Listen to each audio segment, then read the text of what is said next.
مجموعة من أغبى اللصوص في العالم. لابد للص أن يكون متقد الذكاء وواسع الحيلة حتى يستطيع تنفيذ مآربه، لكننا هنا توقفنا عند مجموعة من اللصوص أدت تصرفاتهم إلى كشفهم وبشكل مضحك.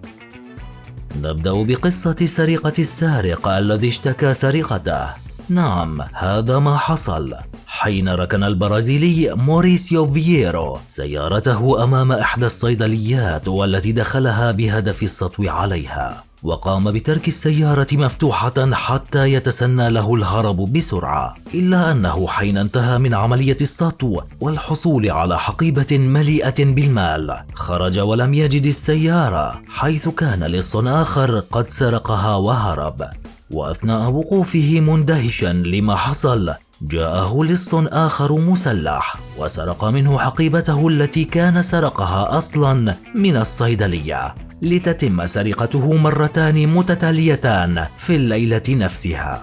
وليته رضي بنصيبه، لكنه ولشدة غضبه توجه إلى مركز الشرطة وأخبرهم بتفاصيل ما جرى، وهناك وجد صاحب الصيدلية التي قام بالسطو عليها وتعرف عليه الرجل، وعلى الفور ألقى أفراد الشرطة القبض عليه وهم متعجبون لشدة غبائه وحظه العاثر. وأما لص الشاحنة فتلك قصة أخرى. في العام 2009 قام شاب لم يكمل 20 عاما بسرقة شاحنة صغيرة تابعة لإحدى شركات الشحن من باحة الشركة، وقادها بأقصى سرعة لديه هاربا من الشرطة، إلا أنه بعد أن قطع مسافة طويلة فيها نفذ منه الوقود، وقام بكل براءة واتصل برقم الطوارئ 911 ليبلغ أنه في منتصف الطريق الصحراوي وشاحنته نفذت من الوقود، ظنا منه بأنهم سيزودونه بالوقود ويتركونه يذهب في حال سبيله. وبالطبع حين وصلت الشرطة قبضت عليه على الفور. سيدي، إن كنت مشغولا الآن فسنعود لسرقتك بعد قليل.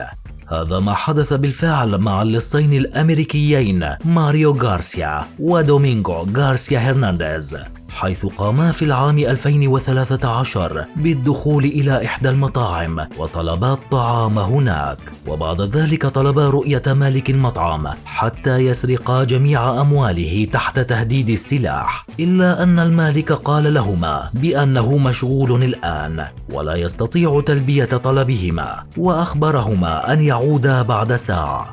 وفعلا غادر الاثنان وعادا بعد ساعة ليجدا المالك قد أخبر الشرطة، حيث تم القبض عليهما بالحال. واكتشف أفراد الشرطة أن المسدس الذي كان يحمله اللصان ما هو إلا مسدس ماء للأطفال.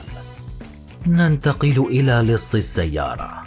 حين حاول أحد لصوص السيارات في جنوب أفريقيا سرقة سيارة ركنها مالكها قرب المحكمة في شمال شارع كوتينغ في العاصمة بريتوريا، حيث تمكن اللص من فتحها بطريقة ما ثم ركبها، وما إن دخل حتى أغلقت الأبواب نفسها عبر نظام غلق آلي، وحبس صديقنا الذكي نفسه داخلها ولم يستطع الهرب، وبدأ يطلب المساعدة من المارة الذين بدورهم طلبوا الشرطة للمساعدة، ولم يتمكن أحد من فتح السيارة حتى جاء صاحبها وانكشف أمر اللص، وطبعا تم القبض عليه. هل سمعتم عن لص لا يعرف فتح باب مفتوح أصلا؟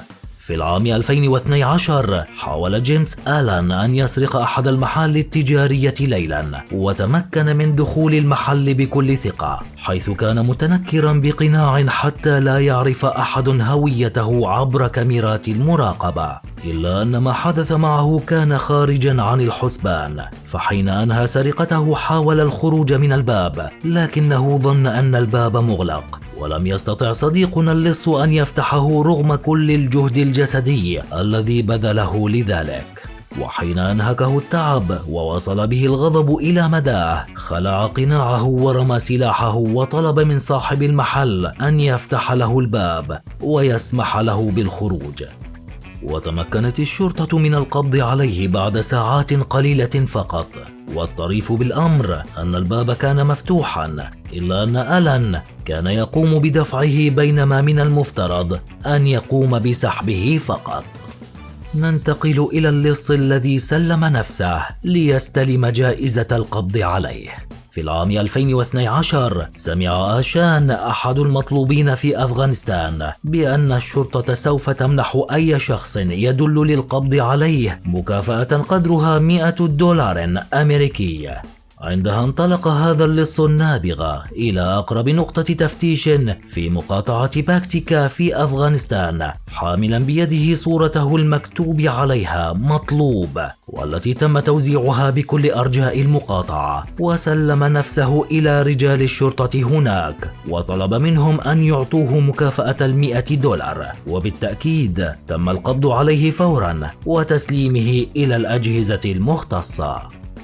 وأخيرا قصة لص الهاتف. في مدينة شانزن الصينية أقدم اللص تشانغ الذي سكن منذ فترة قصيرة بالمدينة على سرقة هاتف نقال من إحدى السيدات في الشارع، وهم بالفرار بأقصى سرعة لديه، وقام بالاختباء في أحد المباني في المدينة، ولكن لسوء حظه العاثر اكتشف أنه دخل إلى مركز للشرطة المحلية ولم يدرك أن المرأة صاحبة الهاتف المحمول كانت تطارده.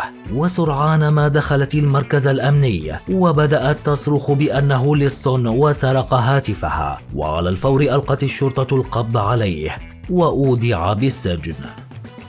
جميع اللصوص السابقين ألقي القبض عليهم نتيجة غبائهم، ولأنه لا توجد جريمة كاملة. أعزائنا، تابعونا في قناة الصوت الفريد الوثائقية على اليوتيوب. دمتم في أمان الله.